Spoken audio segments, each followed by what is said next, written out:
Bonjour et bienvenue sur le podcast Ta vérité est la clé. Ce podcast a été créé pour les femmes entrepreneurs et avec la voix de femmes entrepreneurs. C'est un espace de vérité, la vérité de chacune.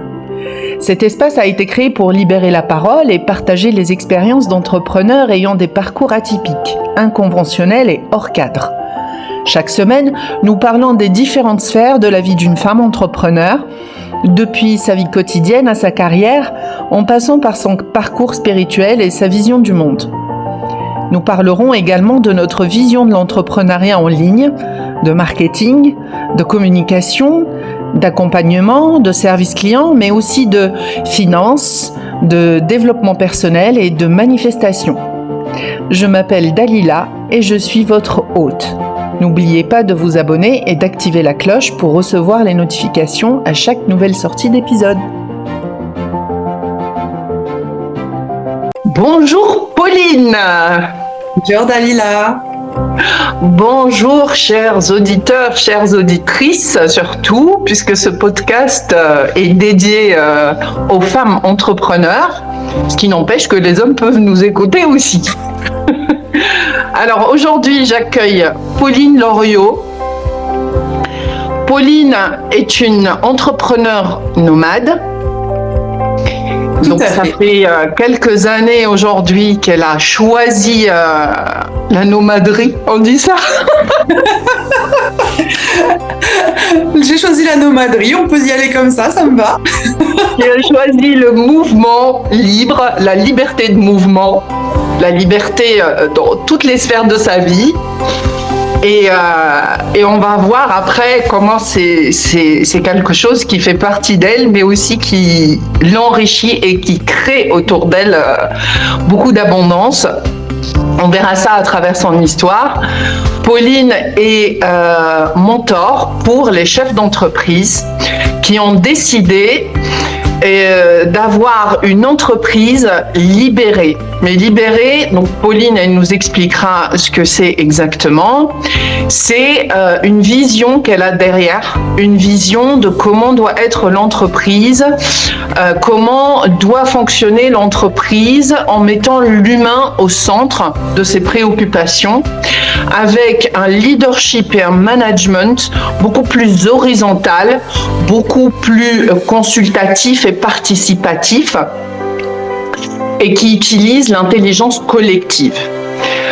Absolument. Donc voilà, j'espère que pour la présentation, c'est assez complet. Je vais laisser Pauline se présenter et nous dire justement, nous en dire un peu plus sur sa vision, sur ce que c'est que l'entreprise libérée, déjà pour commencer, et justement, quelle est sa mission, entre guillemets, aujourd'hui, à ce jour, comment elle la définit et comment elle l'amène en fait. Pauline, c'est à toi. Eh bien écoute, c'était déjà une très bonne présentation. Donc effectivement, moi je suis mentor pour les chefs d'entreprise, les organisations qui veulent se libérer. L'entreprise libérée, en fait, ce n'est pas un modèle. Il y a plein d'entreprises, il y a plein de modèles différents dans l'entreprise libérée. L'entreprise libérée, c'est surtout un concept avec des bases communes.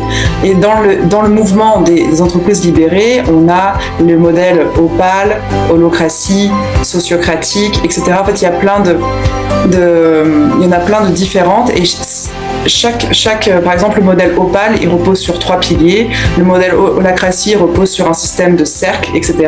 Donc à chaque fois, en fait, ce sont des concepts. Il n'y a pas de modèle tout prêt et tout défini. L'entreprise libérée, c'est vraiment un concept qui vise à arrêter en fait le système pyramidal avec on a le boss, le manager, le superviseur et les travailleurs et arriver sur des systèmes beaucoup plus horizontaux qui mettent la responsabilisation de chacun, la confiance, l'humain au cœur de chacun des processus. L'idée, c'est d'avoir des gouvernances partagées et que chacun, en fait, puisse être acteur au sein de l'entreprise. Et surtout que chacun ait la responsabilité de son poste.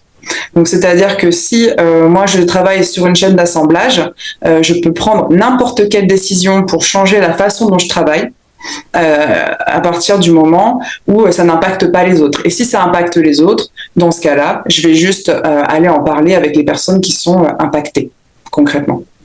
Et donc, c'est des processus qui prennent du temps, où on a besoin de développer l'intelligence collective, puisque c'est pas quelque chose d'inné. Donc, on a besoin au sein des groupes et des collectifs de créer l'intelligence collective, de créer la confiance. Et pour ça, il faut quand même que ce soit mené par la raison d'être. Donc, les premiers travaux quand on est dans des démarches d'entreprise libérée, c'est vraiment de travailler sur la raison d'être du projet et le sens de chaque action qu'on va mener. Et pour ça, en général, on a les chefs d'entreprise ou les leaders qui sont vraiment garants de la raison d'être. Et donc moi, c'est mon travail, accompagner, être mentor des chefs d'entreprise, des leaders d'entreprise ou de projets pour les aider à mettre en place cette gouvernance partagée et que tout le monde puisse avoir sa voix au chapitre. Donc en fait, tu travailles essentiellement avec des chefs d'entreprise qui ont déjà des équipes. Oui, exactement. Ou est-ce que tu peux travailler avec des chefs d'entreprise qui veulent mettre ça en place, mais qui n'ont pas encore d'équipe? Alors, on peut commencer parce qu'il y a un travail de posture, clairement. En fait, le premier pas dans une libération, c'est le travail de posture du leader. Parce que ça veut dire que ça demande un très gros lâcher prise. Et pour lâcher prise, ça demande un travail sur soi, en fait, un travail sur soi qui est assez important. Donc oui, on peut commencer déjà à avoir ce travail de posture en amont, mais c'est vrai que c'est quand même plutôt adapté à des équipes qui sont déjà formées ou qui sont en train de se former. Moi, dans l'idée, j'accompagne des entreprises qui sont déjà en place et qui veulent se libérer, ou alors des projets qui naissent et qui vont créer en fait leur gouvernance partagée. Donc dans le passé, j'ai été directrice d'une association qui était déjà bien en place avec une vingtaine de salariés et c'était mon travail vraiment de faire un changement complet de management et de passer sur une entreprise libérée. Et j'ai également accompagné, j'étais présidente bénévole d'une association donc qui était en création. Et donc, on a créé la gouvernance entièrement. Et donc, moi, en tant que présidente, j'étais garante de cette gouvernance. Donc, j'ai vraiment expérimenté les deux. D'une part, d'une entreprise existante qui avait un management pyramidal classique, qu'on a transformé en entreprise libérée, et avec l'association Good Alpine, qui était vraiment en création. Et donc, on a créé, en fait, sa gouvernance. Au fur et à mesure. Absolument, oui. D'accord. Oui, voilà. Donc, en fait... On n'est pas obligé d'avoir l'entreprise structurée, on peut partir de la vision de comment nous on a envie aussi de bâtir et de construire et on vient justement parce que ça va influencer aussi le recrutement, j'imagine, puisque moi si par exemple j'ai le projet d'agrandir mon entreprise et que j'ai cette vision pour mon entreprise de management comme tu dis plutôt voilà et de gouvernance horizontale participative. Du coup, je vais m'ancrer dans cette posture-là et même quand je vais recruter, je vais aller chercher des personnes sur cette base de valeurs et de responsabilité et cette notion de voilà. Parce que je vois bien le concept, mais enfin, il y a un mais, je me fais un peu avocat du diable. Il y a des gens, ils adorent être exécutants. Tu vois ce que je veux dire? C'est-à-dire que c'est pas un modèle qui peut être adapté à toutes les formes d'entreprise. À toutes les personnes. Alors, à toutes les formes d'entreprise, oui. À toutes les personnes, non. C'est-à-dire qu'on a des exemples comme, pour prendre des grands groupes qui sont très connus, Kiabi, Decathlon, Harley-Davidson, sont des entreprises libérées. Qui sont très très connues avec des milliers de salariés et qui sont des entreprises libérées. Et on a des associations, des gens dans l'industrie, dans la tech, des organisations, des ONG par exemple. Donc il y a vraiment tout type d'organisation. Enfin, c'est vraiment possible chez tout le monde. Par contre, ça demande un très gros travail. Et les trois piliers vraiment principaux, en tout cas, il y a des bases communes. Le premier, donc comme je disais, c'est vraiment le mentorat du leader, parce qu'il y a c'est un mentorat transformationnel en fait. On vient transformer la posture du leader. La deuxième étape, c'est vraiment de travailler sur la culture de l'entreprise. Et donc ça se fait avec l'ensemble des équipes. C'est là où on déploie l'intelligence collective. C'est vraiment dans cette phase-là. Et quand on va déployer l'intelligence collective, on va créer la confiance, la responsabilisation. Et quand ces deux phases-là sont faites, alors on peut commencer à travailler sur la culture de l'organisation. Donc changer l'organisation, changer les façons de faire, changer comment on va recruter, etc. Les politiques, les process, oui. Mais ça, c'est vraiment la dernière étape, parce que si on veut arriver en disant, OK, maintenant on se libère, c'est super, on va changer nos façons de faire, mais qu'on n'a pas travaillé en amont. Il va y avoir une grande résistance au changement, forcément. Exactement, et c'est pour ça que donc je suis également facilitatrice de l'intelligence collective, et c'est là que l'intelligence collective intervient sur la deuxième étape, quand on travaille sur la culture de l'entreprise, parce que ça va se faire avec des process d'intelligence collective qui visent à faire comprendre. On travaille beaucoup sur des partages de représentation. Donc avant chaque étape, faire comprendre que à chacun, en fait, que tout le monde a une vision différente et que la vérité en soi n'existe pas, qu'on a chacun sa propre vision de quelque chose, et on fait ce qu'on appelle la divergence-convergence. Donc on fait des premières étapes, en fait, où on est en divergence, où chacun va pouvoir exprimer. On fait converger, ouais.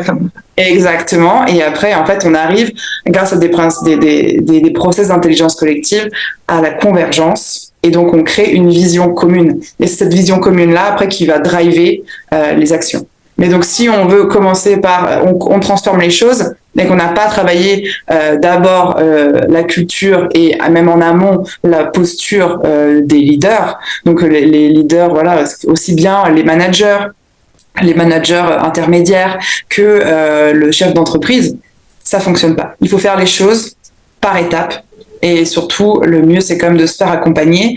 Et je dis ça en connaissance de cause, puisque je n'ai pas été accompagnée, moi, quand j'ai fait justement ma première transition avec l'association Solentiel, dont j'étais directrice. Et il y a plein d'erreurs que j'aurais clairement pu éviter grâce à un accompagnement. On a besoin, en fait, d'un moment donné, de cette prise de recul et d'avoir quelqu'un qui nous permet d'aller regarder dans nos angles morts. Et qui nous fait travailler notre posture, en fait, simplement. Moi, ça me parle énormément ce que tu dis, parce que j'ai travaillé aussi dans le corporate et j'ai été coordinatrice et chef de projet au sein du Project Management Office, qui est en gros voilà le bureau des programmes et des projets de l'entreprise stratégique. Et c'est vrai qu'on on faisait vachement ce travail au niveau des équipes, en fait, parce que c'était vraiment des gros programmes qui impliquaient énormément de personnes, énormément de services différents, et il y avait ces phases justement de convergence pour faire émerger justement les besoins, la feuille de route, tout ça au niveau des équipes qui sont, elles, chacune va dépendre aussi d'une structure, d'une hiérarchie différente, etc. Mais bon, on va pas. C'est vrai que c'est un sujet super passionnant. Moi, ce que j'ai observé, par contre, c'est que les initiatives, elles sont là. C'est-à-dire que les entreprises aujourd'hui, elles ont à cœur d'inclure, d'inclure les équipes, les services, de leur donner la parole, etc.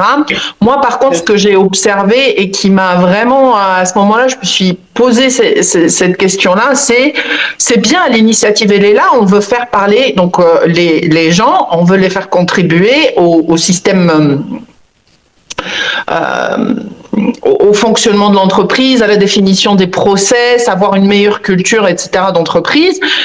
Mais donc on embauche des consultants qui vont aller faire le travail terrain au niveau des personnes, des équipes, et on s'occupe pas de la cohérence et de la convergence avec les directions.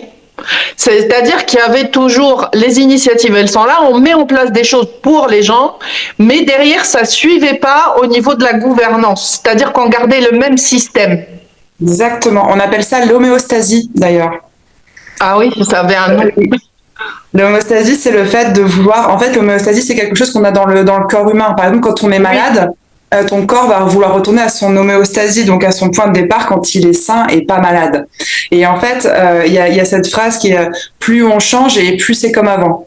Parce qu'en fait, on dit on va prendre un consultant, on va faire plein de choses, mais en fait, on revient toujours à l'homéostasie de base parce qu'on n'a pas fait les étapes en avant. On n'a pas changé la culture d'entreprise et on n'a pas été travaillé sur les différents postes. Moi, je suis d'accord. Oui, c'est le management, c'est le leadership qui doit le premier être transformé, en fait. C'est la gouvernance. Ça, on est totalement... Voilà, et quand on vient changer justement les postures et qu'on vient changer la culture de l'entreprise, on arrive sur une nouvelle homéostasie. Et là, on peut faire des changements parce qu'on est sur une nouvelle homéostasie. Mais sinon, on revient toujours à celle de base. Et en fait, oui, on change plein de trucs. C'est marrant parce que quand tu en parles, en fait, ça me fait penser directement à quelqu'un, une personne qui veut changer donc sa façon d'être et qui travaille pas sur son mindset d'abord. Tu vois, qui cherche à changer les choses sans aller regarder la posture, le mindset, les pensées, les croyances. Exactement. Il y a le très bon exemple du sport. Voilà, allez, je vais me mettre un coup de pied aux fesses, je vais aller faire du sport, mais en fait, ça tient pas sur le long terme parce qu'on n'a pas changé son identité, parce qu'on n'a pas changé son mindset, et donc du coup, en fait, au bout de quelques semaines, on n'y va plus à la salle. Voilà. C'est exactement la même chose. On fait plein de choses pour changer. Ah bah, je vais à la salle, je vais courir, j'ai des nouvelles choses, basket et patati et patata. Mais au final, ça tient pas parce qu'on revient à notre homéostasie de base parce qu'on n'a pas fait le travail en amont. C'est exactement ça. Ouais.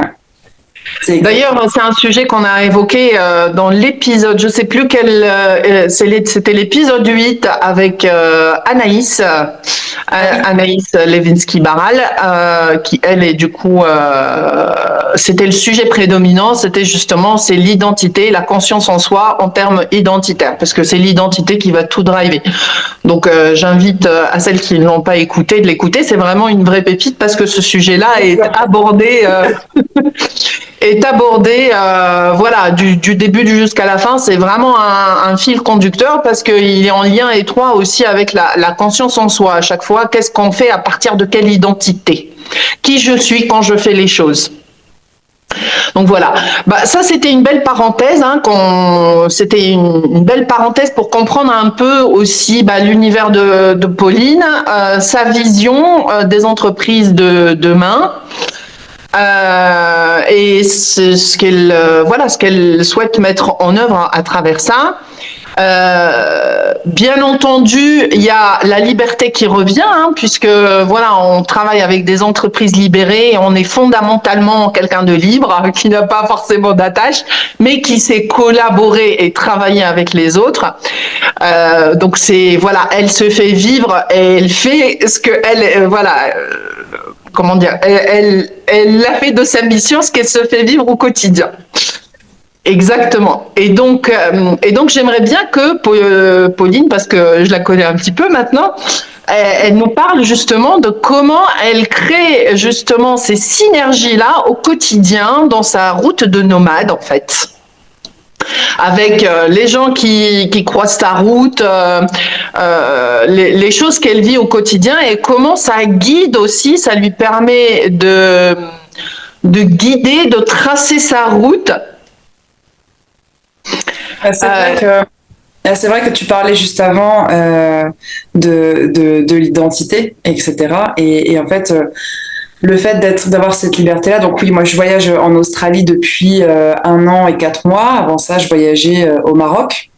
Et voilà, déjà, par exemple, j'arrive au Maroc, moi je suis musicienne, c'est quelque chose que j'aime énormément et j'avais pour intention, avant de partir au Maroc, je sais pas vraiment pourquoi, mais j'avais cette intention et cette intuition que ça allait être un voyage musical. J'arrive au Maroc, ma première soirée au Maroc, donc donc avec mon van, je prends le ferry, j'arrive à Tanger.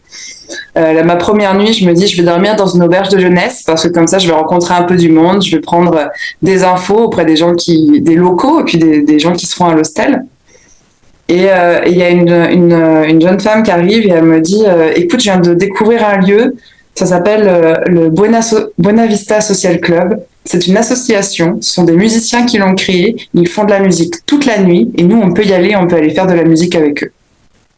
Donc j'étais quand même partie avec cette intention, ok, je prends mes instruments de musique avec moi, je veux faire de la musique. De toute façon, même pour moi, parce que je voulais en profiter pour travailler, etc. et faire travailler ma musique et puis voilà, juste m'améliorer. Donc je prends mes instruments avec moi, j'arrive, je pose le pied sur le territoire. 2 heures après, je me retrouve dans une association, donc à jammer avec des Marocains. Et je devais rester une nuit. J'ai passé une semaine avec eux. J'ai passé une semaine à jammer, faire de la musique, etc. Donc il y a vraiment ce truc quand on est dans son vrai, quelque part, et quand on est dans son identité, les choses viennent assez naturellement. Et c'est assez drôle parce qu'il y a plein de fois où je me dis, tiens, là, j'ai un petit caillou dans la chaussure, je suis embêtée par ça, mais je pense pas vraiment que je me dis pas, tiens, je vais manifester quelque chose. Et en fait, finalement, juste, j'ai mon petit caillou, je le mets en conscience que ça m'embête, et la solution arrive toute seule. Toute seule, toute seule, toute seule. Et ça, c'est quand même assez fou. Et c'est assez beau, je trouve, dans mon chemin et dans mon parcours sur ces 2 dernières années, où je suis, du coup, je suis en van et où je voyage et je rencontre des gens. Il y a pas mal de fois aussi où je me dis, tiens, non, ça, je le veux vraiment. Et j'essaye d'y aller, je veux manifester, je le veux, je le veux, je le veux. Et je l'ai pas. Et quand je prends le recul, c'est parce que j'étais pas, je me regardais pas j'avais pas le bon regard sur moi, en fait. J'avais pas la bonne vision, j'étais pas dans mon vrai. Ou alors je voulais forcer les choses. Et finalement, j'arrive pas à l'avoir. Alors que quand finalement, je suis dans un lâcher prise, que je suis dans la confiance. La confiance, ouais, c'est quelque chose aussi je peux vraiment faire un parallèle avec mon travail parce que l'entreprise libérée, le pilier, c'est la confiance. La confiance qu'on a dans son équipe, qu'on a avec ses collaborateurs et la confiance qu'on a en soi. Et dans mon chemin de nomade, la confiance, c'est la confiance que j'ai en moi, certes, mais c'est la confiance que j'ai en la vie. En la vie, en l'univers, en Dieu, etc. Et en fait, plus je nourris cette confiance, plus je regarde qui je suis, et en fait, plus les choses viennent naturellement à moi. Donc ça, c'est assez... C'est encore même beaucoup plus fluide que ça, c'est-à-dire qu'on se pose même pas la question en fait. Tu vois, ce que j'essaye d'amener, c'est que c'est un état naturel de manifester. Moi, je le vis beaucoup, par exemple, je vis ça énormément. Ça, c'est un truc que j'ai remarqué. Quand je suis en voyage, en mobilité, quand je bouge, je le vis beaucoup en voyage. C'est-à-dire que au départ, je prépare des plans, mais je les laisse de côté parce que je sais que voilà, je vais aller piquer dedans peut-être si vraiment je suis complètement perdue, mais je sais que je vais être guidée. Je sais pas, il y a quelque chose en moi qui me dit, moi de toute façon, j'ai toujours dit quand je voyage, j'aime bien me perdre parce que je sais que quand je me perds, c'est-à-dire que quand je me laisse guider par le beau, ce qui me met en joie, je trouve toujours des pépites. Toujours. Et même quand j'ai aucune idée d'où je vais aller, souvent ça m'est déjà arrivé, je me dis, ok, bon, on ne sait pas ce qu'on va faire, on va aller là-bas. Et sur le chemin, on trouve un bel endroit, on se dit, allez, on s'arrête. Et dans cet endroit-là, il y a exactement tout ce on veut, tout ce qu'on cherche, tout ce que il y a le confort, peut-être toutes les l'ambiance, il y a le type de plage ou d'endroit où je voulais être, enfin voilà, on dirait que d'avoir ce lâcher prise là. Mais en fait, si tu commences pas à le conceptualiser avec le mental, il y a le feeling, tu sais ce que tu veux au niveau émotionnel. En fait, comment dire, il y a quelque chose en toi, dans ton corps, qui sait exactement ce qui te fait plaisir et triper. Donc ça, en fait, à partir du moment où tu te laisses conduire, en fait, où tu te laisses perdre, finalement, il y a quelque chose qui va direct venir matcher avec ce que tu kiffes. C'est exactement ça. Sans avoir besoin de passer par le mental. Ce que tu kiffes ou ce dont tu as besoin. Je vais te donner un exemple de quand je suis arrivée en Australie. Moi, j'avais un objectif. Donc, c'était avant de décider de créer mon entreprise. J'étais mineur d'or en Australie. Donc, je bossais vraiment dans une mine d'or. Et il faut savoir que c'est quand même assez compliqué de rentrer dans les mines en Australie. Et donc, j'étais sur la côte ouest de l'Australie, à Perth. Je passe toutes mes certifications, parce qu'il y a quand même beaucoup de certifications obligatoires à passer pour pouvoir rentrer dans les mines. Je passe toutes mes certifications. Et donc, je reste à Perth et je me dis... je fais toutes les agences d'intérim et je travaille. Enfin, vraiment, je force, en fait. Je force le truc et rien ne se passe. Et un matin, je me réveille et j'ai l'intuition qu'il faut que je parte en road trip. Que ça va pas se passer là. Qu'il faut que je parte en road trip. Et ce jour-là, sur un coup de tête, je prends mon van et je décide de longer la côte et de descendre sur la côte, en fait, jusqu'à un endroit qui s'appelle Espérance. Et en chemin, quand même, à un moment, je m'interroge et je me dis, Pauline, qu'est-ce que tu penses en fait des mines? Et là, je commence à prendre une feuille de papier et je me dis, je pense que c'est difficile de rentrer en mine, je pense que c'est compliqué d'être embauché, blablabla. En fait, c'est tout ce que je pensais était complètement négatif. Donc à ce moment-là, je change de paradigme, je réécris mon paradigme et donc je me dis, ok, en fait, c'est facile de rentrer en mine et puis je me donne des exemples, je me prouve, voilà. Et puis, par la logique que tes croyances, elles sont qu'elles tiennent pas en fait. Voilà, exactement. Je vais me prouver que mes croyances ne tiennent pas. Je change mon paradigme, je change complètement ma vision et je laisse aller. Je laisse complètement aller. Et un matin, je devais partir randonner dans un parc national, pardon. Et ce matin-là, je me dis, en fait, non, je ne vais pas y aller. Je vais prendre la route, je vais rouler pendant 4 heures, je vais aller dans l'outback australien parce que j'y suis jamais allée. Là, je suis vraiment sur la côte depuis le début de mon voyage. Je vais partir dans les terres. Et il y avait une ville qui s'appelait Kalgoorlie. Je connaissais juste le nom de la ville, je ne savais rien à propos de cet endroit. Et je ne sais pas pourquoi ce matin-là, j'avais l'intuition que je devais aller à Kalgoorlie. Je conduis 4 heures de route, il faisait une chaleur de fou.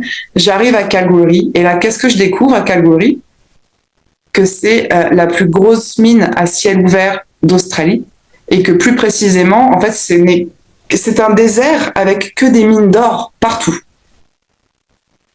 Et je rentre dans la première agence d'intérim que je vois et je leur dis voilà, j'ai toutes mes certifications, je voudrais bosser en mine mais j'ai pas d'expérience. Elle me dit écoute, ça tombe bien, j'ai besoin de quelqu'un, tu commences mercredi. Mais on était vendredi. Et ce jour-là, c'est une intuition. C'est vraiment, je devais partir en randonnée dans un parc national, y passer plusieurs jours, etc. Et le long de la côte. Et ce matin-là, j'ai eu un truc en moi, je ne peux pas expliquer, l'intuition, la guidance, manifester sa route. Et là, vraiment, c'était non, tu vas monter dans l'outback. Et je suis montée dans l'outback et j'ai été embauchée en mine. Et j'ai commencé à bosser en mine. J'ai fait ça pendant 4 mois. Et ce jour-là, c'était vraiment pur. Voilà, j'étais dans le lâcher prise. J'avais travaillé mes croyances et j'ai juste écouté la petite voix intérieure. Je savais absolument pas où j'allais. Je savais pas pourquoi j'y allais. Je savais pas du tout ce que j'allais y trouver. Mais il y avait tout ce dont j'avais besoin là-bas. Mais vraiment tout ce dont j'avais besoin. J'ai trouvé un super hostel où je me suis installée, j'ai trouvé des super copains, je me sentais un peu seule à ce moment-là de mon voyage, j'ai trouvé des super copains, une super famille, un super boulot très bien payé et j'ai pu vivre l'expérience que j'avais envie de vivre. Oui, en fait, finalement, il n'y avait même pas besoin de conscientiser tout ce dont tu avais besoin, en fait, c'est venu à toi, en fait, finalement. Tu vois. Et moi, ce que je me dis, c'est que c'est marrant parce que tu parles de croyances, etc. Je ressens que c'est plus fondamental que ça. C'est-à-dire que le mental n'intervient pas du tout. En fait, et quand il intervient, c'est là où ça casse un peu le truc, quoi. C'est-à-dire qu'il y a aussi cette... je sais pas, ce ressenti naturel, peut-être instinctif et inné, qui existe là, qui est déjà là, en fait, tu vois, qui te fait te déplacer et te mouvoir dans l'espace. Tu parles d'intuition, c'est ça, en fait, je sais pas, ça bouge, tu sens le besoin de bouger, allez, je bouge, je reste pas ici, tu vois, ça bouge, et quand ça bouge, il y a quelque chose qui vient qui répond à ce que tu as envie, mais que t'as pas même pas forcément auquel t'as même pas forcément réfléchi. C'est ça, quand je te dis que tu vas justement c'est comme si tu découvres ce que tu voulais. Tu vois ce que ça. Tu vois, c'est très juste ce que tu dis parce que je te dis justement, je suis arrivée dans un hostel et en fait j'ai découvert là-bas une espèce de petite famille et ça m'a fait vraiment du bien. J'avais pas conscience que j'avais besoin de ça. J'avais pas du tout porté ça à ma conscience. Je m'étais pas dit ah non mais là faut que je me mette dans un hostel, faut que je m'installe quelque part, qu'il y ait du monde autour de moi. Non, j'avais pas du tout conscience de ça. Mais une fois que je suis arrivée à cet endroit-là, je me suis dit ah bah oui. En fait c'est ça qui me manquait. Parfait. Ouais. C'est vraiment cette chose-là qui me manquait à ce moment-là. Et là finalement, ce que je suis en train de vivre aussi là ces derniers temps, c'est un peu la même chose. Donc là maintenant, je suis sur la côte ouest du pays, donc vraiment de l'autre côté, je suis vers Sydney. Et en fait, j'en avais un peu marre de longer la côte. C'est les vacances scolaires en ce moment, parce que donc moi je suis en plein été, ça se voit. Moi je suis sous une trentaine de degrés. Pas pour ceux qui écoutent le podcast. Ah oui, c'est vrai. Bon, pardon. Donc oui, bon là je suis un peu bronzée, je suis en robe. Donc oui, c'est vrai que là moi je suis sous 30 degrés. Et j'en avais, je peux pas expliquer, donc c'est les vacances scolaires et pareil, quelque chose que j'explique pas, j'étais en mode bon, je vais partir dans les terres. Je quitte la côte, je pars dans les terres. Et à ce moment-là, je me retrouve toute seule et c'était un besoin, mais pareil que j'avais pas vraiment conscientisé. Mais quand je me suis retrouvée toute seule à aller marcher des jours entiers dans les parcs nationaux, je me suis dit en fait j'avais besoin de ça. J'avais besoin de ce calme, de ce retour à la nature, de prendre mes jumelles et d'aller observer les oiseaux. Et j'en avais pas conscience, mais en fait une fois que j'étais super heureuse. J'étais super contente, alors que j'en avais vraiment j'avais pas d'indice vraiment que c'était ce dont j'avais besoin. Et puis donc pendant ce périple-là, j'ai commencé à avoir, tu connais l'histoire, mais pour les personnes qui nous écoutent, j'ai commencé à avoir plein de rouille apparaître sur mon van, qui avait certainement été simplement peint. En fait, l'ancien propriétaire avait dû peindre sur la rouille, et donc là, avec l'humidité, etc., il y a beaucoup de rouille qui a commencé à apparaître sur mon van. Donc j'achète le matériel, j'achète tout ce dont j'ai besoin pour le faire moi-même, réparer la rouille. Et au bout d'un moment, je me rends compte que la rouille il y a beaucoup plus de rouille que ce que je pensais et que je vais avoir besoin d'outils. Donc je passe par un moment où je pleure, hein, vraiment. Je passe quand même par un moment où je pleure et à un moment je respire un bon coup. Je me dis en fait, Pauline, demande de l'aide, tout simplement. T'as besoin de quelque chose, demande. Je mets un message sur Facebook. Ici en Australie, il y a un groupe qui est par communauté, c'est-à-dire par ville ou région. Il y a des groupes Facebook en fait. Donc il suffit juste de s'y connecter et dire j'ai besoin de ça. Et en fait, les gens répondent. Et donc moi j'ai un jeune homme un jeune anglais qui est installé en Australie depuis 10 ans qui me répond. Il me dit écoute, moi j'ai tous les outils. Il m'est arrivé la même chose que toi il y a 10 ans. Viens à la maison, je vais t'aider avec ta rouille. Et là encore, il y a quelque chose dont je ne savais pas que j'avais besoin. Il se trouve que à ce moment-là, j'ai plus de contrôle technique sur mon van, que c'est un process assez compliqué en Australie sans rentrer dans les détails. Mais en fait, cette personne chez qui je suis arrivée connaît un super garagiste qui, en gros, a réglé tout mon problème. Et je n'en avais aucune idée. Je n'avais aucune idée de ça. Mais en fait, en demandant de l'aide pour une chose, finalement, en fait, le chemin qui s'est déroulé. Toutes les réponses, en fait. Exactement. Et à ce moment-là, pareil, je me suis dit, donc moi, je lance vraiment mon entreprise, je suis en lancement. Je me suis dit, bon, je vais essayer de trouver un petit boulot là en Australie en attendant le temps que je me lance bien. Et pareil, en fait, je suis arrivée ici, les contacts de la personne chez qui je suis m'ont permis, en fait, d'avoir tout ce dont j'ai besoin. Alors que je n'en avais pas vraiment conscience, quoi. Exactement. Et tu vois, là, ce que je voudrais faire remarquer aux personnes qui nous écoutent, c'est cette dualité entre. Donc, je sais fondamentalement, mon corps sait, il y a quelque chose qui sait ce dont j'ai besoin. Il y a quelque chose qui pourvoit à ce dont j'ai besoin en moi. D'accord ? On va le dire comme ça. Donc je sais, mon corps sait où est-ce qu'il doit m'emmener, pour avoir des réponses, pour avoir les réponses. Et d'un côté, il y a mon mental, lui qui est une fabrique, une usine à je veux. Tu vois ? Il y a deux choses différentes.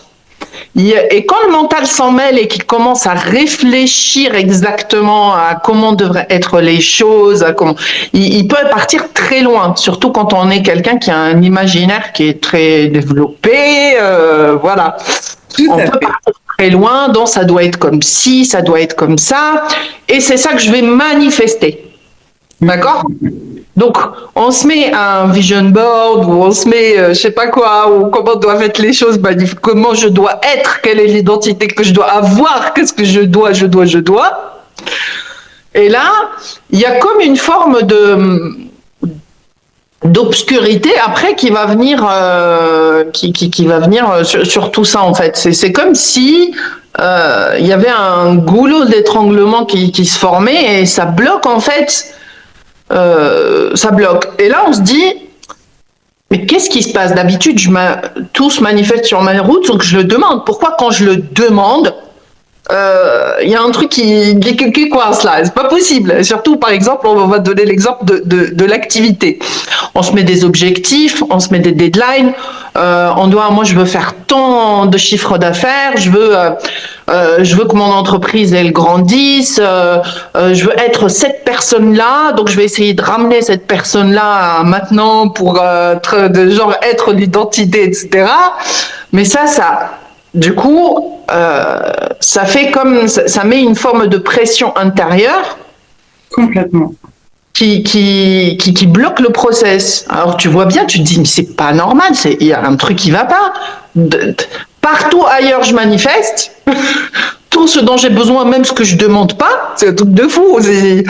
La vie je sais pas, c'est l'abondance infinie, juste dans cet endroit-là où je me mets des objectifs et des trucs. Et finalement, c'est là où on voit justement, où on peut se poser la question, parce que se mettre des objectifs, etc., ça marche super bien pour certaines personnes. Pour d'autres, c'est source de frustration parce que derrière, ça ne suit pas. On met trop de c'est pas un fonctionnement naturel.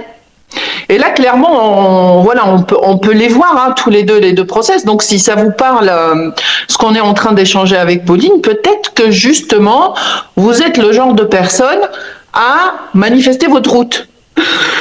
C'est-à-dire que, en fait, il y a quelque chose en vous qui vous guide naturellement vers les expériences que vous devez vivre pour répondre à vos besoins dont vous n'avez pas forcément conscience.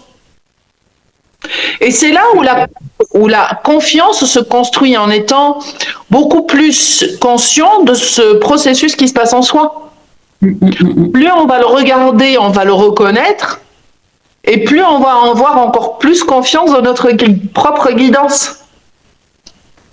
Et là, on peut étendre ça au-delà, c'est-à-dire qu'au niveau de l'activité, au niveau d'autres endroits qui ont été conditionnés.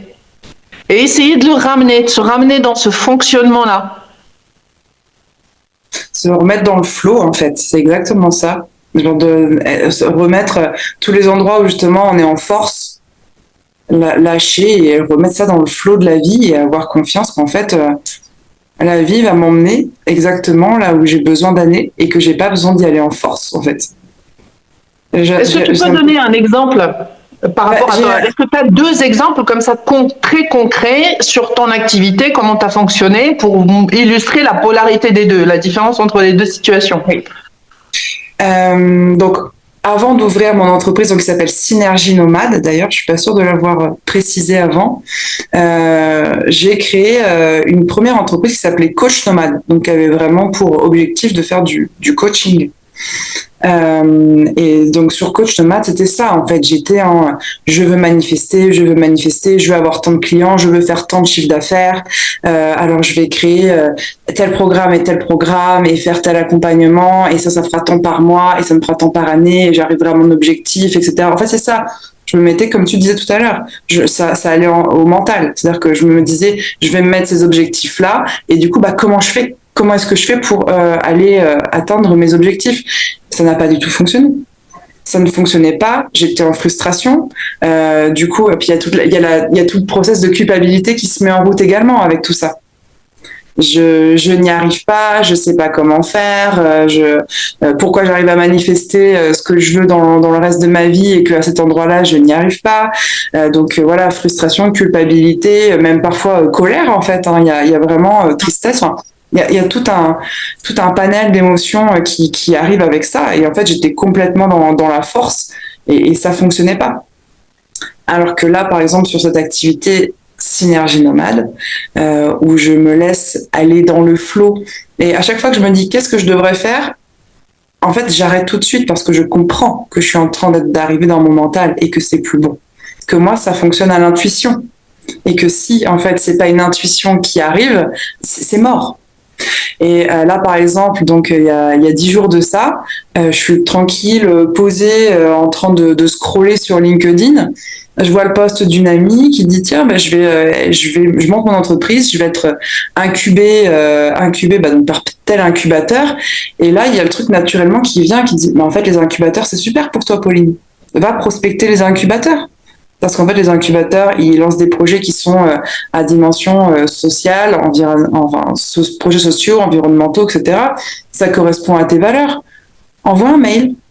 Et bah là, je fais une visio vendredi prochain. Bah donc on est lundi, donc non ce vendredi. J'ai une visio ce vendredi parce qu'il y a un incubateur qui est intéressé, qui veut travailler avec moi.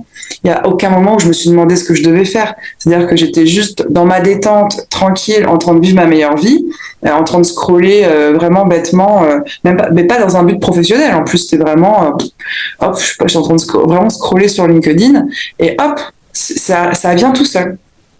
Ça vient tout seul. C'est comme quand. Excuse-moi, t'as dit quoi? Tu peux ça vient tout seul et ça amène vraiment à quelque chose. Ça porte vraiment ses fruits parce que c'est de l'ordre de l'intuition et que c'est pas dans qu'est-ce que je dois faire. Et qu'en fait, là, c'est vraiment quelque chose qui arrive quand je suis en détente. Bah, d'ailleurs, là, ce que tu avais partagé récemment sur les réseaux sociaux, c'est qu'en plus, tu en es arrivé à discuter avec l'un des pontes de l'entreprise libérée. Tu étais toute excitée de le partager. Et je pense que lui, tu t'es pas posé la question de comment je vais aller, qui est-ce que je devrais aller parler pour pouvoir. Non, absolument, ouais. Pour de coup remettre le contexte, l'entreprise libérée a été théorisée par Isaac Getz. Et en fait, un jour, j'étais tout simplement en train de lire un de ses livres, parce qu'il en a fait plusieurs, et pour moi, c'est une vraie source d'inspiration. Ce monsieur est très intéressant, très intelligent, et puis enfin, vraiment, c'est le top expert du domaine, quoi. Je lisais un de ses livres, et puis en le lisant, je me dis, tiens, je devrais l'ajouter sur LinkedIn. Et j'ai même pas envoyé de message, c'est-à-dire que j'ai juste fait une demande de connexion sur LinkedIn, et c'est tout. J'ai pas envoyé de message avec, j'ai rien fait. Et c'est lui qui est venu me parler. Et il me disant, au plaisir, quelle est votre approche? Et en fait, on a commencé à échanger, je lui ai expliqué quelle était mon approche, et il m'a dit, ah bah, ça résonne profondément avec moi, patati patata, et du coup, bah, à ce moment-là, moi, j'ai l'idée qui me vient, tiens, bah, prospectons-le, demandons-lui si lui peut m'aider à développer mon réseau. Et c'est vrai que c'est pas du tout quelque chose que j'ai réfléchi, je me suis dit, tiens, qu'est-ce que je dois faire, qui je dois contacter, quels mots je dois utiliser, quel message d'accroche je dois faire. Non, pas du tout. C'était vraiment, c'est comme tu dis, c'est quelque chose de l'ordre de l'intuition. Et en fait, c'est vraiment, en fait, quand je suis dans ce process-là, c'est pas un process, je sais même pas comment dire. Est-ce que c'est un process, Dalila? C'est organique. Voilà, merci, t'as le bon mot. Du coup, c'est quand tu es dans quelque chose d'organique, merci, que les choses viennent tout à fait naturellement et qu'en plus, elles me procurent presque le plus de joie parce qu'il y a un petit côté de la magie de la vie, quoi, en fait. Et j'ai envie d'appuyer là-dessus, sur ce que tu viens de dire.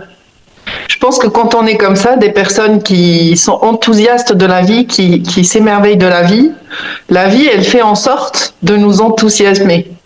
Donc en fait, faire confiance que la vie est là en train de chercher à nous enthousiasmer, c'est aussi lâcher et de se dire, bon bah, moi il y a un truc qui m'excite là, je sais pas comment je vais faire pour l'avoir.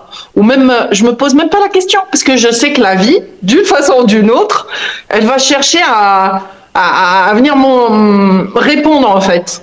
Tu vois, je pense que c'est la version un peu HD, évoluée, haute définition, de quelqu'un qui, de manière organique, manifeste sur sa route.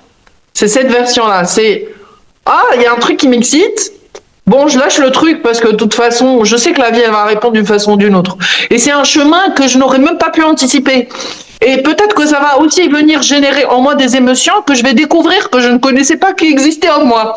Donc, si laisser faire le job à l'univers, moi, ce que je fais, mon job, c'est de profiter de la vie, d'être bien, d'être heureuse, parce que c'est quand je suis détendue, bien et heureuse que l'intuition, elle opère. C'est pas quand je suis en train de me dire, je dois faire ci, je dois faire ça. Exactement, et j'ajouterais quand on est en train de, et il y a aussi cette côté de pas être en posture, de vraiment se reconnaître qui on est. Voilà, moi je suis la fille dans son van bronzée en maillot de bain qui parle à des mecs en costard cravate. Et reconnaître qu'en fait j'ai pas besoin d'aller sur LinkedIn et de mettre un blazer pour aller sur LinkedIn. Qu'en fait c'est ce que je suis, c'est mon atypisme, mon unicité et mes singularités qui vont faire que les gens vont vouloir travailler avec moi. Parce que justement j'ai ce profil atypique, parce que j'ai cette différence et que c'est ça que les gens vont venir chercher. Oui. Et c'est cette différence, malheureusement, que la plupart du temps on condamne pour coller à une posture de ce on croit qu'on devrait être pour pouvoir approcher telle personne, pour pouvoir parler à tel individu, pour pouvoir créer telle chose, alors que finalement, on en revient encore à, en fait, reconnaître ce qui est déjà organique en soi, c'est reconnaître ses richesses, et c'est ces richesses qui créent, en fait. Exactement. Et tu vois, ça me fait penser d'ailleurs à ma première entreprise, Coach Nomade, où je me disais, bah non, mais là, attends, il faut que j'ai mon site internet, il faut que je sois présente sur Instagram, il faut que je fasse des réels sur Instagram. Il faut. Et en fait, j'étais en posture. J'étais autre chose que moi-même. J'étais autre chose que ce que je suis. En tout cas, je voulais ou je pensais que je devais être autre chose que ce que je suis. Je pensais que je n'étais pas assez. Et donc, c'est à ce moment-là qu'on a... je sais que toi as déjà beaucoup parlé, mais cette question du syndrome de l'imposteur qui est là. Moi, la façon dont je le vois aujourd'hui, le syndrome de l'imposteur, c'est vraiment... en fait, c'est quand on ne se reconnaît pas. Par exemple, avant, quand j'ai créé Synergie Nomade, et je me suis dit, oulala, mais attends, je vais devoir aller sur LinkedIn, mais attends, moi, j'ai pas de costard cravate, j'ai peut-être pas les bons mots, j'ai pas ceci, j'ai pas cela. Et en fait, parce que je n'étais pas venue me reconnaître. Alors qu'à partir du moment où je suis venue me reconnaître et me dire, en fait, non, c'est ce que je suis qui va faire que les choses vont venir à moi naturellement, que j'ai enlevé, en fait, voilà, je me suis... Costard cravate. Ouais, que j'ai... Non, mais vraiment... L'imposteur, en fait, finalement, c'est exactement ce que tu dis, c'est dès que t'es en posture... Bah ouais, en fait, il n'y a plus de syndrome de l'imposteur à partir du moment où on se reconnaît, parce qu'on ne peut plus se comparer. La comparaison n'est pas possible. Je suis unique. Tu es unique, nous sommes chacun des êtres uniques. Il n'y a pas de possibilité de se comparer, en fait. On ne peut pas se comparer. Alors, en tout cas, à partir de ce postulat-là, pour moi, et de ce prisme-là, quand on reconnaît son unicité, quand on reconnaît ce qu'il y a d'unique chez soi, en fait, le syndrome de l'imposteur, pour moi, il n'existe plus. En tout cas, moi, je le ressens plus du tout aujourd'hui. Et je me sens dans ma légitimité, je me sens à ma place. Parce que justement, je suis venue me reconnaître et reconnaître ce fonctionnement-là et accepter justement, en tout cas, faire confiance, avoir cette confiance. Et c'est vrai que c'est quelque chose auquel je pense que je dois être vigilante. Je dois être vigilante parce que je peux facilement avoir ce truc de attends, c'est moi qui décide là. Moi, je veux manifester, je veux ce truc-là, je veux. Il y a quand même des fois où, en fait, comme ça a été un automatisme pendant très longtemps, il y a quand même des fois où il y a ce truc-là qui revient. Et donc là, j'ai lancé mon activité début décembre. Tu vois, je pense que j'étais encore un peu dans ça sur début décembre, tout début janvier. Et là, j'ai vraiment lâché ce truc-là et les choses arrivent. On vient de là, pareil, il y a 10 jours, on m'a appelé donc pour que je fasse une conférence sur l'entreprise libérée, sur un gros événement justement l'entreprise libérée, des milliers de personnes qui viennent, plus online, il y a encore plus de gens que ça parce qu'après ça va sur YouTube et compagnie. Donc il y a vraiment j'ai une amie qui lance une entreprise qui m'a appelé pour que je lui parle de mon activité et pour travailler avec moi dans quelques mois quand son équipe projet sera prête. En fait, les choses arrivent. Tranquillement, et sûrement en tout cas. Et les choses arrivent quand je suis vraiment dans ce flow, dans ce lâcher prise et dans cette confiance. Et vraiment, ça c'est vraiment quelque chose qui est comme tu parlais d'enthousiasme, mais c'est ça en fait que ça peut-être que le mot s'émerveiller est quelque chose qui me parle aussi assez. Et moi j'ai ce côté-là où je veux pouvoir m'émerveiller de la vie. Et ça m'émerveille en fait. Ce fonctionnement-là de la vie m'émerveille. Bah, tu vois, et je me dis, c'est là le point d'attention de chacun, c'est de reconnaître en fait que finalement, quand on veut s'émerveiller, dans l'émerveillement, il y a quand même une notion de surprise. Réfléchissons un peu. Donc, moi, je suis quelqu'un qui profondément, organiquement adore m'émerveiller et que je veux faire un plan, mais le plan, il va pas me surprendre. Donc, notre nature va toujours aller nous dire, mais non, ça m'excite pas ça. C'est pas, moi, je veux m'émerveiller. Qu'est-ce qu'il y a à prévoir là tu vois. Et du coup, on n'est pas du tout dans son organique finalement, parce que fondamentalement, on est quelqu'un qui voilà, organiquement, on cherche l'émerveillement, et derrière, on cherche le prévisible. Ça marche pas. Il y a un non-sens, il y a quelque part, il y a quelque part un non-sens là-dedans, quoi. Il y a clairement. Voilà. Et tout à l'heure, tu parlais de comparaison et du syndrome de l'imposteur. En fait, à partir du moment, de toute façon, où on commence à se comparer, c'est qu'il y a un syndrome de l'imposteur. Quelle posture j'ai pris là, maintenant, qui fait que je suis en train de me comparer? Ouais, complètement. Qu'est-ce que je crois que je dois être? Ouais. Parce que l'imposteur, c'est des mensonges qu'on se raconte, hein, direct. C'est, je me sens imposteur, je me sens pas à la hauteur. Qu'est-ce que je suis en train de me raconter comme bobard sur Exactement. moi?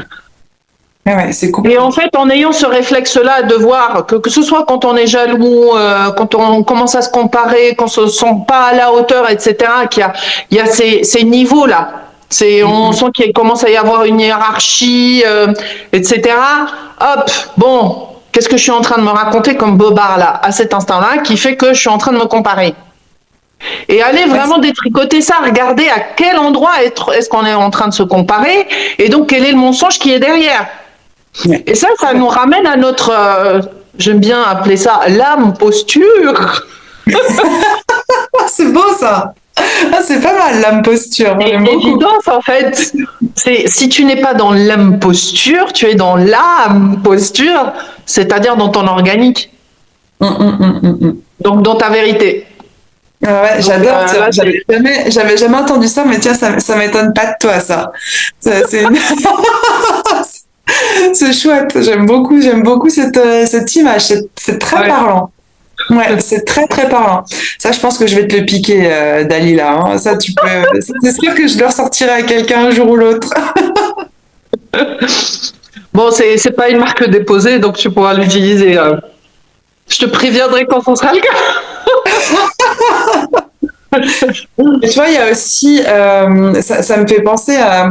Par contre, moi, il y a aussi des fois où tu veux quelque chose tellement fort. On en avait déjà parlé toutes les deux. Tu connais cette histoire, l'histoire de mon van qui a été volé. Oui, celle-là, elle est magique. Il faut la raconter. Donc voilà, un jour, je suis dans une source d'eau chaude dans le nord de l'Australie, et quand je sors de l'eau et que je soulève ma serviette, les clés de mon van ne sont plus là.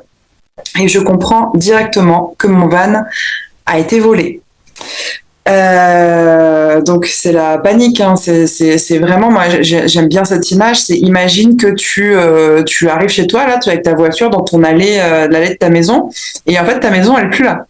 Voilà, il y a pas d'autre image. Il y a vraiment l'entièreté de ma vie, mon téléphone portable, mes ordinateurs, mes carnets de travail, mon passeport, mes cartes de crédit. Enfin, imagine toi l'entièreté de ma vie qui disparaît, quoi. Donc mon van est volé.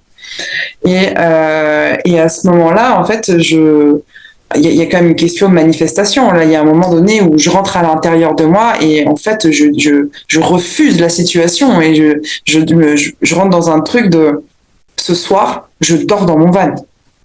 Et je le manifeste. Bon, en plus de ça, il y a vraiment aussi, tu connais l'histoire, mais pour moi, la prière qui rentre en jeu à ce moment-là, et qui est un appel que j'ai eu à ce moment-là, qui est pas quelque chose que j'avais l'habitude de faire, mais à ce moment-là, je prie, je manifeste mon van en 2 heures. En 2 heures, la police retrouve mon van, alors que à ce moment-là, toutes les personnes autour de moi me disent, tu sais, Pauline, ça arrive souvent. Et en fait, les vannes ou les voitures, on les retrouve jamais, ou alors ils sont cramés quelque part dans le bush. Tu vas pas récupérer J'ai juste envie de dire, c'est un truc de fou parce que vu l'immensité du territoire, c'est vrai qu'il aurait pu se retrouver n'importe où en fait. Non, mais cette histoire est folle. Et même la police me l'a dit. Ma police me l'a dit, mais quand tu nous as appelé, enfin quand on a reçu l'appel, etc., et qu'on est venu te voir et que tu nous as dit, les gars, je compte sur vous. Ce soir, de toute façon, je dors dans mon van. On s'est dit que t'étais un petit peu timbré parce qu'il y avait très peu de chances que ça arrive. Et n'empêche que 2 heures après, mon van il était là et tout était à l'intérieur, tout. Donc et plus, il y avait encore plus de choses parce que les gars avaient laissé des choses, un t-shirt Lacoste, une paire de lunettes, une bouteille de Jack Daniels. Donc j'avais encore plus de choses qu'avant. Et ils m'ont rempli le van, ils te l'ont rendu en fait. Voilà. Ce qui a été volé ne m'appartenait pas. C'est-à-dire qu'à ce moment-là, je voyageais avec quelqu'un, sa voiture était au garage et ses affaires étaient dans mon van et lui, il avait du cash qu'il avait mis dans ma voiture. Et c'est son cash à lui qui a été volé. Donc, ce ne sont même pas mes affaires qui ont disparu à ce moment-là. Toutes mes affaires étaient là. Ont été préservées. Et la dinguerie aussi, c'est que mon assurance avait expiré 2 semaines avant, mais j'étais en road trip dans le bush et je me suis dit non, mais je ferai ça quand je serai dans une grande ville. Donc à ce moment-là, j'avais même plus d'assurance, j'avais plus rien. Et à ce moment-là, je sais pas, là j'ai fait, il y a un moment donné où j'ai quand même invoqué toutes les instances possibles et imaginables et je suis rentrée en moi, je me suis tellement connectée fort en disant je suis créatrice. Je manifeste ma vie, je suis créatrice, c'est maintenant et ce sera pas autrement. Ce soir, je dors dans mon van. 2 heures après, mon van était là. Donc il y a quand même, il y a quand même ce truc-là, moi, toujours qui me fascine aussi, que j'ai parfois, même encore aujourd'hui. En fait, j'en parle souvent, même avec toi. On en a parlé ensemble et tu m'avais dit, si je ne m'abuse, c'est parce que tu n'avais plus rien d'autre à ce moment-là. Tu n'avais plus rien d'autre à te raccrocher. Tu pouvais plus te raccrocher à rien d'autre. Et effectivement, à ce moment-là, et du coup, tu as appelé toute la force créatrice en toi, en fait. Exactement. Et c'est là, en fait, tu as touché la puissance de la création. Ouais, vraiment. La connexion à ta foi.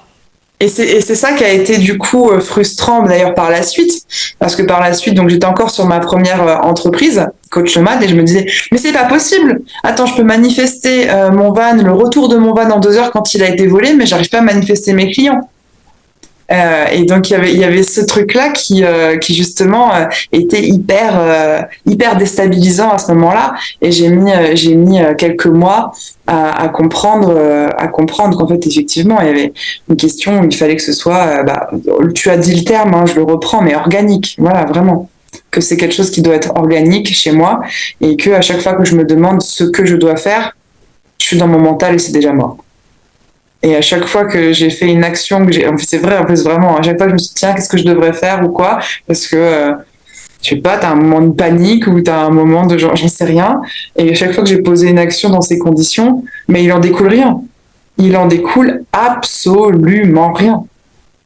Alors qu'à chaque fois que c'est de l'intuition, c'est là quoi, ça arrive, tranquille, sans forcer, dans le flot de la vie quoi. Et c'est un truc intéressant que tu dis et que tu partages par rapport à cette histoire de van, parce que moi, ça me fait penser à... Et j'en ai parlé aussi, j'en ai fait un atelier qui s'appelle Passer de la colère à la créativité, à la dimension créative de la colère. Finalement, c'est exactement ça, c'est cette puissance-là de la colère. C'est une énergie en soi qui est créatrice. C'est hors de question. Ça peut pas être ça. C'est tellement organique en fait. C'est pas la colère de hey, je suis pas content. C'est vraiment une énergie. Si on la chope bien dans ce qu'elle a de plus brut en fait, cette énergie là. En fait, c'est comme si ça crée une puissance à l'intérieur de soi. Ah non, c'est hors de question. C'est vraiment, tu as parlé de refus, c'est cette énergie de je refuse. Mais j'invoque toute la puissance en moi pour ramener ça. Non, c'est à moi. C'est limite, c'est quelque chose de vital. Et finalement, ça crée, parce qu'on prend toute l'ampleur. sacré dans sa dimension sacrée aussi, hein, S-A-C. Voilà. Et ça reconfigure la réalité en fait. Voilà. Et finalement, quand je t'avais dit, parce que tu n'avais plus rien à quoi t'accrocher, parce que c'est venu toucher quelque chose de très fondamental. Ah bah oui, clairement. Là, c'était une question de limite de vie ou de mort, ou voilà, il fallait toucher peut-être à ce point-là de. C'est non négociable, quoi. Moi, je peux pas. Non. C'est ça. C'est fondamental. Et donc, bam. J'avais vraiment ce truc-là de là, attends, non, il va falloir que je fasse toutes les démarches, le passeport, les cartes de crédit et tout ça. Non, moi, je veux pas faire ça, quoi. Donc, il y a vraiment ce truc-là de non, d'affirmer que non, c'est pas possible, je ne peux pas vivre ça, je refuse de vivre ça. Et puis il y avait vraiment ce truc-là qui était puissant, quoi, qui était puissant. Et ça a amené un calme d'ailleurs chez moi, et aussi le fait d'avoir prié, hein, vraiment. Il y avait un calme à l'intérieur de moi après ça, qui était surnaturel, quoi. C'était de toute façon, je sais que c'est comme ça. Je sais que ce soir, je dors dans mon van. Et c'était ça a vraiment été une expérience incroyable d'avoir cette. Tu vois là, t'as shifté en fait, ça a shifté. Juste un instant, ça a shifté de hors de question, je refuse à je sais. Exactement, c'est là où j'allais en venir. Il y a un moment donné où j'étais en mode, de toute façon, ça ne sera pas autrement. Je sais. Ce soir, je dors dans mon van. Et si on part du postulat, on en a parlé un peu plus tôt, mais tout est là. Ce monde a été fait pour moi et j'ai été fait pour ce monde. Enfin voilà, les choses sont là. Et là, ça pouvait, voilà. Et j'avais tellement j'étais tellement sûre que de toute façon, j'allais, Dieu, le monde, l'univers allait pourvoir à mon besoin. Et puis que de toute façon, je le voulais tellement fort que ça ne pouvait pas être autrement. À un moment donné, il y avait un calme incroyable qui était installé, quoi, parce que je le savais. Et là, aujourd'hui, je pense que je vis aussi un peu la même chose avec le lancement de mon entreprise. Je suis pas du tout en panique comme j'étais sur ma première entreprise où j'étais en mode oulala, mais comment je vais faire, et il faut que je trouve des clients, et je sais. Là, je sais que c'est mon projet. Je suis au bon endroit, en train de faire la bonne chose. J'ai la bonne vision. Et je sais que c'est là. Je l'ai déjà, en fait. De la même façon que à ce moment-là, je disais, j'ai déjà mon van ce soir, je dors dedans. Je l'ai déjà, il est déjà là. Ben là, je pense que c'est la même chose que je ressens pour mon entreprise. C'est déjà là. C'est déjà là. Et ça donne une sacrée légèreté, en fait. Ça apporte quand même une sacrée légèreté du coup dans la vie. Moi, ça me permet de vivre mon lifestyle qui est voilà, j'ai mon van, je peux partir quand je veux. Là, je choisis de rester là un peu parce que ça fait du bien de se poser, ça fait du bien de rencontrer du monde, ça fait du bien de créer des connexions. Je vais vivre une expérience trop marrante là dans une ferme avec des chèvres, avec une petite dame que j'ai rencontrée, avec un gros chien patou. Moi, j'adore ça. Enfin, c'est des expériences qui sont uniques. Et si je peux le faire, pourquoi je le ferais pas? Et je me dis pas, oulala, mais attends, je vais pas travailler de 8h à 17h devant mon ordinateur pour chercher des clients. Bah non, parce que c'est pas grave, c'est déjà là. Tout est là. Donc, exactement. En fait, et tout peut s'entremêler finalement, parce que quand tu cherches un truc, on te présente quelqu'un, mais finalement, ce même quelqu'un, il peut répondre à autre chose qui n'avait pas forcément de lien. C'est ce que tu as démontré un peu avec les exemples que tu as donnés. Donc, tout est relié, tous les chemins mènent vers toi finalement. Ouais. Ah ouais, c'est chouette. On a parlé de manifester sa route tout à l'heure, mais c'est vrai que là, voilà, on en arrive quand même à la conclusion que tous les chemins mènent vers toi. Quand tu es dans ton organique. J'aime cette croyance. J'aime beaucoup cette croyance. Je la mets en conscience. Tous les chemins mènent vers moi. C'est chouette. C'est chouette dit comme ça, ouais. J'adore. Magnifique. Est-ce que tu as un mot de la fin? Tu sais que ce podcast, il s'appelle Ta vérité est la clé. Donc, est-ce que pour conclure, tu peux nous dire, Pauline, un peu comment tu ressens ta vérité? C'est quoi ta vérité? Je pense que je l'ai déjà dit, mais pour le dire là vraiment, ma vérité, je ressens que c'est reconnaître son unicité. Reconnaître à quel point nous sommes tous et toutes singuliers, à quel point nous avons tous quelque chose de complètement unique, magique, et que en fait c'est reconnaître ce que nous sommes qui nous fait briller et qui fait qu'on manifeste sa route. Je pense que ma vérité, c'est celle-là, c'est se reconnaître. Ça a été un long chemin, je pense, pour moi. Et ça l'est pour plein de personnes. Mais en tout cas, c'est un chemin qui est magnifique. Et c'est tellement libérateur parce qu'on se rend compte à quel point c'est facile. On n'a pas besoin d'être quelqu'un d'autre. Ça veut dire qu'on est complet dans ses parts d'ombre comme dans ses parts de lumière. Les choses sont pas binaires, on n'est pas que lumière, on n'est pas des petits bouddhas éveillés. Des fois, on fait des trucs nuls, et en fait, c'est ok. Ce qui est important, c'est de retourner à soi et de dire ah bah attends, en fait, ça m'a pas plu, j'ai pas envie de renouveler cette expérience, et c'est ok. C'est ok d'avoir fait quelque chose que, enfin, tu vois, il y a même plus vraiment de jugement finalement, parce que je veux pas dire, enfin, tu vas dire que c'était nul ou que c'était bien ou bon, bref, il y a plus. Juste, voilà, accepter tout ce qu'on est, se reconnaître. Et je crois que c'est ça ma vérité aujourd'hui. On est parfait comme on est. Nous sommes parfaitement imparfaits. Et j'aimerais bien compléter aussi ce que tu viens de dire, parce qu'il y a une dimension qui est très présente chez toi et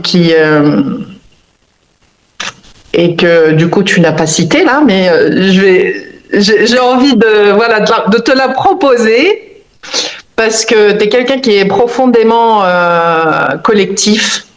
Donc tu as beaucoup parlé là de singularité, mais voilà, j'ai envie de rajouter une dimension à ça, c'est qu'il ne s'agit pas que de nous. C'est-à-dire que être nous-mêmes dans nos singularités, c'est une action collective. Parce que quand on est nous-mêmes, on fait participer d'autres personnes. En fait, les gens, ils sont attirés à nous. Il y a des choses qui se créent en fait autour de nous, qui font contribuer d'autres à ce que nous sommes. Complètement. Tu as entièrement raison. Ça que j'ai pas collectivement. Ouais. Complètement. Et du coup, d'ailleurs, mon entreprise s'appelle Synergie, parce que pour moi, la synergie, c'est plein d'actions de plein de personnes qui se mettent en œuvre tout ensemble. Donc c'est exactement ça. C'est être soi permet de créer des synergies profondes, authentiques et de manifester la route. Et qui crée, voilà, exactement, et qui manifeste la route. Exactement. C'est un beau mot de la fin. Magnifique. Je te remercie, Pauline. Merci Dalila, merci pour cette C'était très riche. Ouais, c'était très chouette. Très belle discussion qui résonne fort en moi en tout cas, et qui, je suis sûre, va résonner chez beaucoup. Eh bien, écoute, je te remercie beaucoup en tout cas de m'avoir invité, de m'avoir proposé de faire ça. C'est aussi hyper intéressant et riche de venir parler de son parcours, et ça permet aussi une prise de recul vraiment sympa, et j'ai adoré faire ça avec toi. Merci beaucoup. Et moi, j'aime bien dire aussi que ça libère la parole, ça libère la vérité et le message de la personne, donc ça va se répercuter même dans sa vie quotidienne, parce qu'elle va s'asseoir encore plus dans cette vérité-là. Ouais, c'est aussi clairement le but de ce podcast. Mais je le ressens, je le ressens, et j'ai eu ça qui est en conscience quand on était au milieu là de l'entretien. Je me suis dit ouais, ça assoit quelque chose, et c'est chouette. Magnifique. Allez, salut Pauline, merci.